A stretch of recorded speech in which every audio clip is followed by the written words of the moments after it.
अस्सलाम वालेकुम students, welcome back. और आज का जो हमारा इंपॉर्टेंट टॉपिक है वो है रिफॉर्मिंग, और ये बहुत ज़्यादा लिंक्ड है हमारे प्रीवियस टॉपिक क्रैकिंग से। क्रैकिंग क्या थी? क्रैकिंग में हम, चूँकि मैंने आपको बताया था जो फ्रैक्शनल डिस्टिलेशन ऑफ पेट्रोलियम है उससे सिर्फ 20% पेट्रोल यानी गैसोलीन हासिल होती है, जो कि हमारी रिक्वायरमेंट्स को पूरा नहीं करती। तो फिर हम क्या करते थे? फिर हम करते थे क्रैकिंग, जैसे कि आपने लास्ट टाइम एग्जाम्पल में भी देखा। ये हमारे पास क्रैकिंग थी, ये मैं थर्मल क्रैकिंग वाली एग्जांपल यहाँ पे ले रहा हूँ। हीट किया था हमने, तो इसे C7H16 और प्लस में हमारे पास 3 इथीन मॉलिक्यूल और प्लस में एक हमारे पास प्रोपीन मॉलिक्यूल बैलेंस करके बना था। यहाँ पे ना एक कॉमन सी मिस्टेक थी, वो आपने देख लेनी। ये बैलेंसिंग के लिए यहाँ से मल्टीप्लाई होगा। जब हम बैलेंसिंग करते हैं इक्वेशन को तो हमने स्टोक्योमेट्रिकली देखना होता, तो यहाँ पे 3 है। तो ये जो हमारे पास है ये वाली क्वालिटी, ये गैसोलीन की, ये बेटर क्वालिटी नहीं होती। एक मैंने और आपको एग्जांपल दी थी जिसमें ये 8 वाली फ्रैक्शन आई थी हमारे पास, C8H18। This is called octane, this is called octane. अब ऑक्टेन हमारे पास 2 तरह की होती। इसके अगर हम आइसोमर्स को देखें ना, जिनके मॉलिक्यूलर फार्मूलाज यही होंगे लेकिन स्ट्रक्चरल फार्मूलाज डिफरेंट होंगे, तो हमारे पास 2 तरह की ऑक्टेन होती, एन ऑक्टेन और आइसो ऑक्टेन। तो यहाँ पे मैंने पहला वर्ड जो लिखा है वो लिखा है नोकिंग। ये नोकिंग वो वजह बनती है हमारे पास रिफॉर्मिंग करने के लिए। अब जो हमने पेट्रोल हासिल कर लिया है, भले वो फ्रैक्शनल डिस्टिलेशन ऑफ पेट्रोलियम से किया हो या हमने किया हो क्रैकिंग से, तो वो अच्छी क्वालिटी का पेट्रोल या गैसोलीन नहीं होता। तो वो क्या प्रोड्यूस करता है? नोकिंग। अब व्हाट इज नोकिंग? नोकिंग है क्या? देखें, जो इंजन होता है उसमें पिस्टन ने ऊपर नीचे मूव करना होता है। पिस्टन एक वेट होता है एक हमारे सिलेंडर के अंदर, तो वो इस तरह पिस्टन नीचे की तरफ आता है। फिर फ्यूल होता है उस पिस्टन के अंदर, यानी उस जो हमारा सिलेंडर है उसके अंदर फ्यूल होता है यानी पेट्रोल। उसको स्पार्क प्लग से हमने जोड़ा होता है, ठीक है। तो वो जब प्लग जो होता है वो स्पार्क करता है ना, तो उससे ब्लास्ट होता है छोटा सा, वो जो वेट है वो ऊपर चला जाता है, जो मूवेबल पिस्टन है। फिर वो नीचे आता है, फिर ब्लास्ट होता है, फिर ऊपर चला जाता है। तो इस तरह एक वर्किंग होती है पिस्टन की इंजन के अंदर। ये प्रॉपर वर्किंग बता रहा हूं। लेकिन अगर हमारा फ्यूल बेटर क्वालिटी का नहीं है तो क्या होगा? अभी ये पिस्टन नीचे आ रहा है, हाफ रास्ते में है, और अभी प्लग स्पार्क नहीं हुआ, यानी इग्निशन अभी नहीं हुई, लेकिन कंप्रेशन से ही फ्यूल को आग लग जाती है। वो बर्स्ट हो जाता है, जिससे पिस्टन रास्ते से ही ऊपर मुड़ जाता है। यूं ये प्रोसेस हो रहा है, मतलब ये पूरा नहीं होता बल्कि रास्ते से यूं। तो इस तरह से half mechanical pressure volume work हमें मिलता है, जो इंजन के वर्क को या एफिशिएंसी को रिड्यूस यानी कि कम कर देता है। तो ये जो हाफ इसका वर्क करना है ये प्रोड्यूस करता है नोकिंग, और इससे इंजन की एफिशिएंसी हो जाती है कम।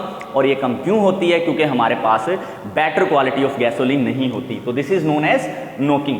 The sharp metallic sound produced before the spark plug is fired is called knocking. इसको हम प्री इग्निशन भी कहते हैं, मतलब हमारे फायर करने से पहले, आग लगाने से पहले ही जो फ्यूल है वो बर्न हो जाता है। तो इसलिए ये प्री इग्निशन भी कहलाती है। इस अमल को हम नोकिंग कहते हैं।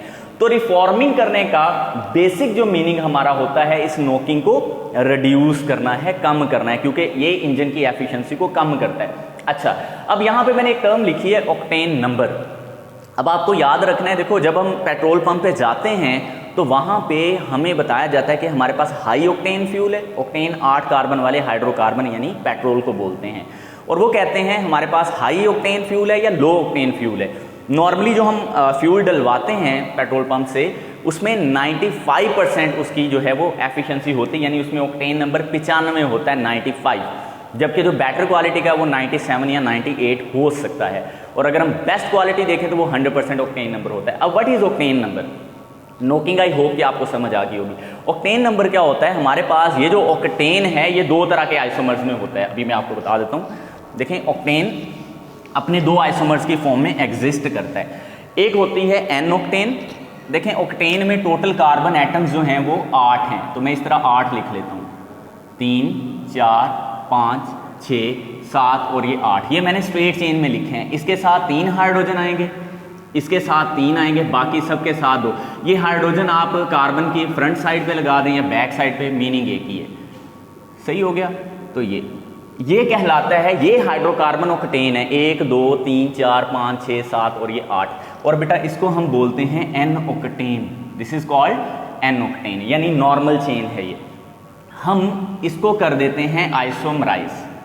अभी मैं इस पे सारे डिटेल में आऊँगा। हमने इसकी क्या की है, आइसोमराइजेशन। तो ये हमारे पास स्टेट चेन में सिर्फ 5 कार्बन रह जाएंगे, 1 2 3 4 और ये 5।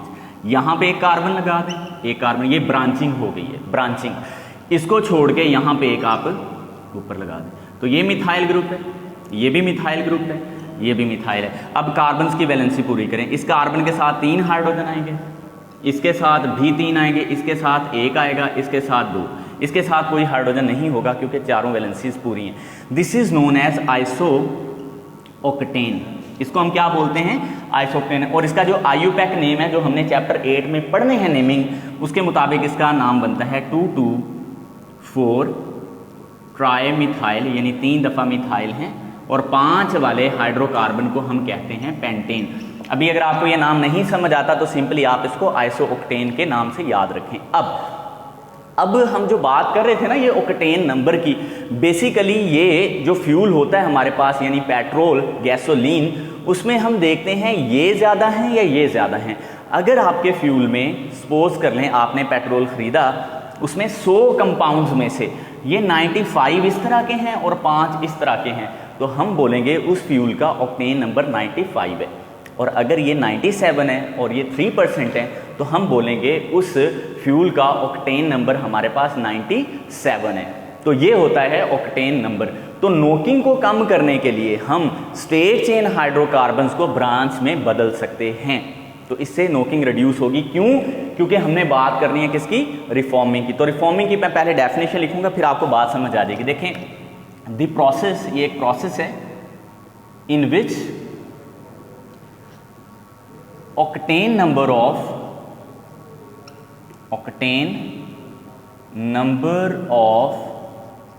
gasoline is improved।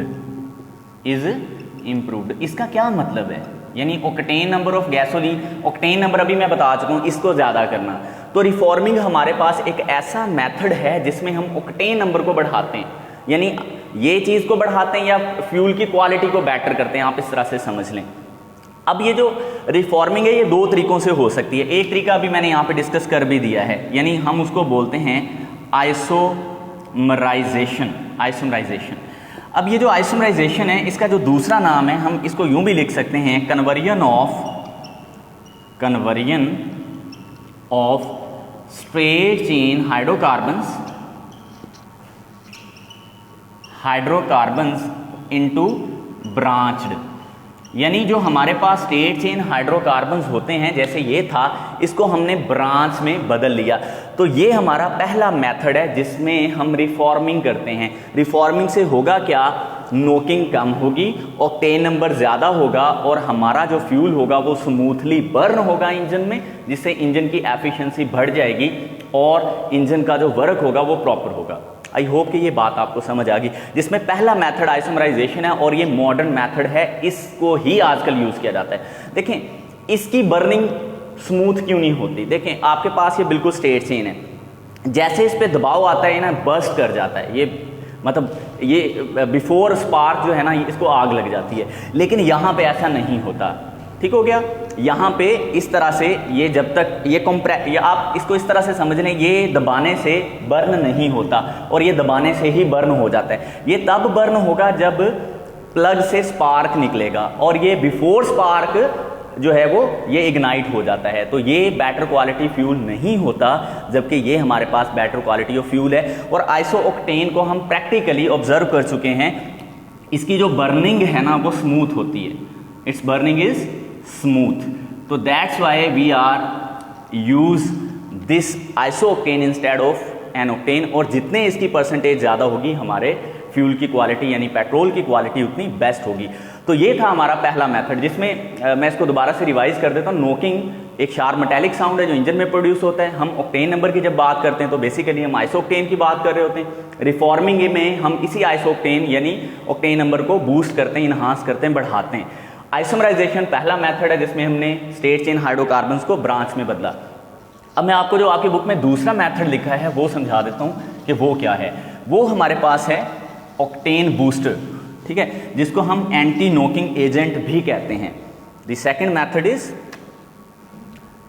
Octane booster, यानी ऑक्टेन को बूस्ट करने वाला, ऑक्टेन नंबर को बढ़ाने वाला, तो इसको हम एंटी नॉकिंग एजेंट भी कहते हैं। एंटी नॉकिंग एजेंट यानी ये ऐसा एजेंट होगा, बाहर से कोई ऐसी एडिटिव होगी which reduce knocking by enhance octane number. तो अब ये करेगा क्या, इसमें देखें जो एग्जांपल है वो है टेट्रा इथाइल लेड। इसको हम क्या पढ़ेंगे, टेट्रा इथाइल लेड। अब ये जो टेट्रा इथाइल लेड है, इसका जो केमिकली फॉर्मूला होगा, ये पीबी लेड को बोलते हैं। इधर भी इथाइल ग्रुप लगा होगा, इधर भी, यानी चारों तरफ इसके साथ इथाइल ग्रुप अटैच होगा। तो this is called anti knocking agent, और ये ऑक्टेन नंबर को बूस्ट कर देता है, बढ़ाता है। इससे भी फ्यूल की क्वालिटी को बेटर किया जा सकता है, but this method is totally band. सबसे पहले इसको अमेरिका में बैन किया गया, बाद में बाकी डेवलप कंट्रीज़ में, और हमारी जो अंडर डेवलप कंट्रीज़ हैं लाइक पाकिस्तान, वहाँ पे भी ये चीज़ बैन हो चुकी है। तो आजकल मॉडर्न जो वे है रिफॉर्मिंग का, वो conversion of states in hydrocarbon into branch वाला ही है।